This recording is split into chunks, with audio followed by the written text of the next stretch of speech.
जय हिंद दोस्तों, आप सभी लोगों का बहुत बहुत स्वागत है। तो पढ़ाई जो है वो तो 19-20 का एक फ़र्क लाएगा ही आपकी तैयारी का जो स्तर होगा।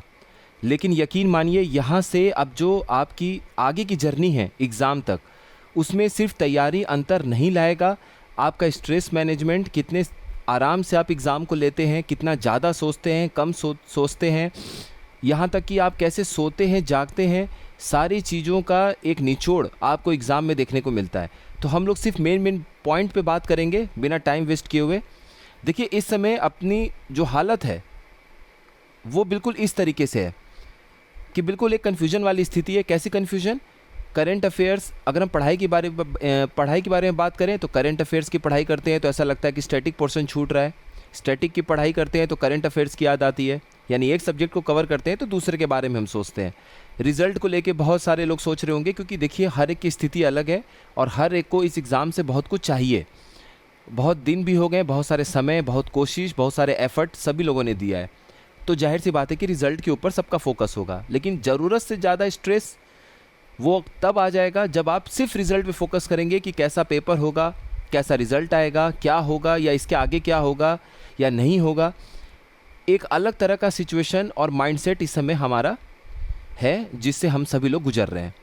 तो हमें करना क्या है? देखिए, हमें चीज़ों को बहुत सरलता से लेना है। जितनी कठिनाई से हम चीज़ों को लेंगे उतना ज़्यादा हमारा आगे का सफ़र कठिन होगा। अभी तक सारे लोग पढ़ाई के लिए जो भी कोशिश करते आ रहे हैं, एक स्तर तक पढ़ाई को ले आए हैं। अब आगे देखिए क्या करना है। अब यहाँ देखिए कन्फ्यूजन वाली स्थिति क्या है। आपको एक तरफ लगेगा कि कुछ नए टेस्ट अभी लगा लिए जाएं, एक तरफ आपको लगेगा कि जो अभी तक पढ़ते आ रहे हैं उसी रास्ते पर चलते हैं। कुछ और अच्छे से मैगज़ीन आपको नज़र आएंगे, कुछ आपको लगेगा कि ये अच्छे पैकेजिंग का है। देखिए, कमाल पैकेजिंग का होता है, अंदर का गिफ्ट लगभग सबका 19-20 होता है। तो अगर ये मैं शुरू से आप लोगों से कह रहा हूँ कि अगर आप कोई नया चीज़ पढ़ना चाह रहे हैं, क्वेश्चन सॉल्व करना चाह रहे हैं, कुछ भी करना चाह रहे हैं, तो दिमाग में इस बात को याद रखिएगा कि कम से कम 3 से 4 बार उस चीज़ को पढ़ के ही आपको एग्ज़ाम में जाना है। अगर 1 से 2 बार ही केवल पढ़ के आप एग्ज़ाम में जाएंगे तो कोई बहुत ज़्यादा फ़ायदा नहीं होगा आपको, उसका आपको लाभ नहीं मिलेगा। लाभ तभी मिलेगा चाहे आप पहले से पढ़ते हुए आ रहे हो, चाहे अभी पढ़ें। 3 से 4 बार कम से कम पढ़ना है। उससे जितनी बार ज़्यादा रिवाइज़ कर पाएंगे आपको उतने अच्छे तरीके से एग्ज़ाम में चीज़ें याद रहेंगी। तो इस समय जो सिचुएशन है वो यही है। एक तरफ रास्ता बोलता है कि ये नई नई चीज़ें हैं जिसको अगर हम कर लेते हैं तो शायद एग्ज़ाम में निकलने का मेरा चांस ज़्यादा हो जाएगा। एक तरफ आवाज़ आ रही होगी कि जो अभी तक चीज़ें पढ़ते आ रहे हैं उनके ऊपर भरोसा बनाया जाए और हम लोग आगे देखा जाए। तो देखिए, इस दोराहे पे जो आप खड़े हैं, यहाँ पर एक ही सजेशन है आप लोगों के लिए। नए चीज़ की तरफ जा रहे हैं तो कम से कम 3 से 4 बार उसको रिवाइज़ करके तब एग्ज़ाम में जाने की चेष्टा करिएगा।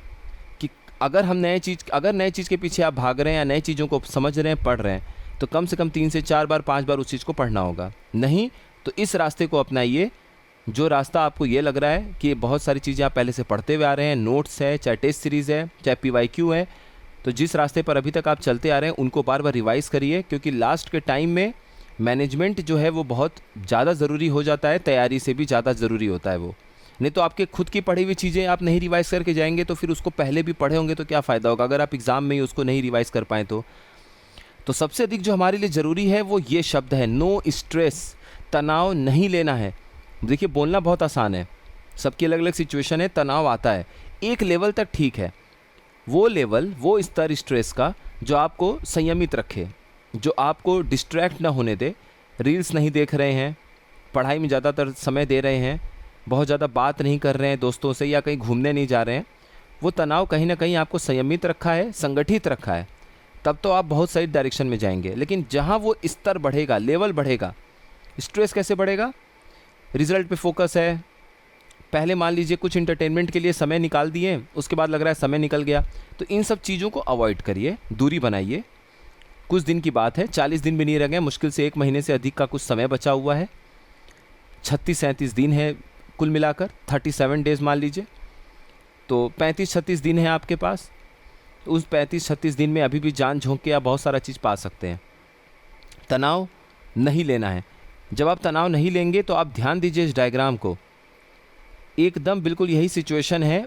बहुत नैरो रोड है, आपके पास बहुत ज़्यादा ऑप्शन नहीं है और उस पर अपने आप को आपको बैलेंस बनाकर आगे बढ़ना है या बैलेंस बनाकर टिके रहना है।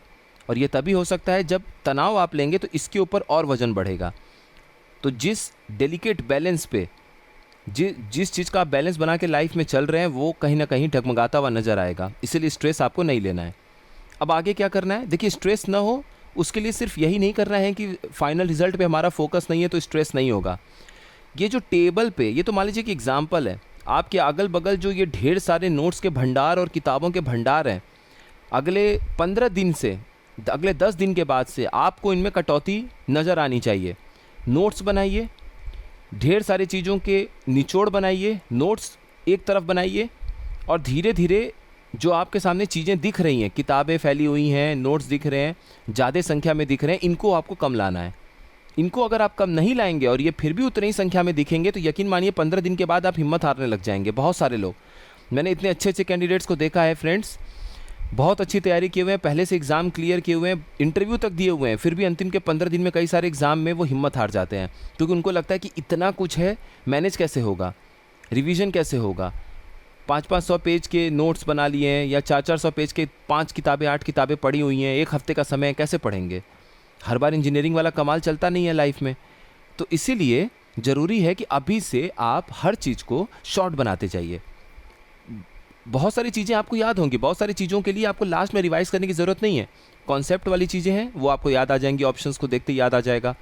तो ज़रूरी यही है कि जो आपको लगे कि ये एक बार देख लेना चाहिए एग्ज़ाम में जाने के पहले, नहीं तो मैं भूल जाऊँगा या भूल जाऊँगी, उस चीज़ को नोट कर लीजिए। कोई इंपॉर्टेंट कॉन्सेप्ट आपको लगता है कि शायद आपके दिमाग से मिस हो सकता है, उसको नोट कर लीजिए। तो ये जो इतने सारे भंडार दिख रहे हैं इनको आपको कम करना है। इनकी संख्या जितनी कम होती जाएगी स्ट्रेस भी अपने आप कम होता जाएगा। और देखिए जितनी कम चीज़ें, अब लिमिटेड चीज़ें आपके पास होंगी उतना ज़्यादा से ज़्यादा आप रिवीजन दे पाएंगे। तो रिवीजन टाइम अब आपको बढ़ाना है, सिर्फ पढ़ते नहीं रहना है, नए चीज़ों के पीछे नहीं भागना है, वरना कोई एंड ही नहीं है। आप सेलेक्ट भी हो जाएंगे तब भी आपको लगेगा कि हिंदी में और पढ़ सकता था या पढ़ सकती थी, जीएस में मैं और पढ़ सकता था, उसमें मैं और पढ़ सकता था। तो इसीलिए ज़रूरी ये है कि रिवीजन टाइम बढ़ाइए। जितनी चीज़ें आपने पढ़ी हैं, काफ़ी चीज़ें आपने पढ़ी हैं, अगर आप पलट के देखेंगे तो आपके पास भंडार होगा खुद का, हर एक कैंडिडेट के अपने पास भंडार है, उसको रिवाइज़ करिए। उसके साथ आपको एग्ज़ाम में जाना है, वो पीछे नहीं छूटना चाहिए। रिवीजन टाइम बढ़ाइए और रिवीजन टाइम बढ़ाइए और रिवीजन टाइम बढ़ाइए और रिवीजन करिए। बस कुल मिला के मंत्र यही है। और लास्ट में नींद भी बहुत ज़्यादा ज़रूरी है। Please sleep well. 2 घंटे, 3 घंटे, 4 घंटे, 4.5 घंटे की नींद लेके बहुत दिनों तक अगर आप पढ़ाई कर रहे हैं तो एक अलग सा आँखों के ऊपर और दिमाग के ऊपर तनाव आने लगेगा। आपका हेल्थ भी उतना ही इम्पॉर्टेंट है। कोशिश करिए कि पूरे दिन में कम से कम 25-30 मिनट योगा या एक्सरसाइज के लिए अगर आप समय निकाल पाएँ तो बहुत अच्छी बात है। वो स्ट्रेस से भी आपको दूर करेगा, निगेटिव थॉट्स, निगेटिव फीलिंग्स इससे दूर रखेगा। और ऐसे लोगों से भी दूर रहिए जिनसे आपको लगता है कि वो सामने दिखते हैं तो सिर्फ ताना मारते हैं। चलिए इसके ऊपर भी हम लोग अलग से बात कर लेंगे कि किन लोगों के साथ हमें रहना है, किन लोगों के साथ अवॉइड करना है अपने मेन टाइम पर। बट आपको अगर ऐसे लोग दिखते हैं तो हाय हेलो कीजिए, नमस्ते करिए, साइड हो जाइए। कोई आर्गुमेंट, किसी से बहस करने की कोई ज़रूरत नहीं है क्योंकि आपका जो सिचुएशन है वो आपके और घर वालों के अलावा और जल्दी कोई नहीं समझ सकता है। तो कोई ज़रूरत नहीं है किसी को एक्सप्लेनेशन देने का। जवाब उसी को दीजिए जिसके लिए आपकी जवाबदेही हो। अभी आप चाहे जॉब में नहीं हैं या कल को जॉब में होंगे तो इस बात को हमेशा याद रखिएगा, लाइफ में जवाब उसी को दीजिएगा जिसके लिए आपकी जवाबदेही है।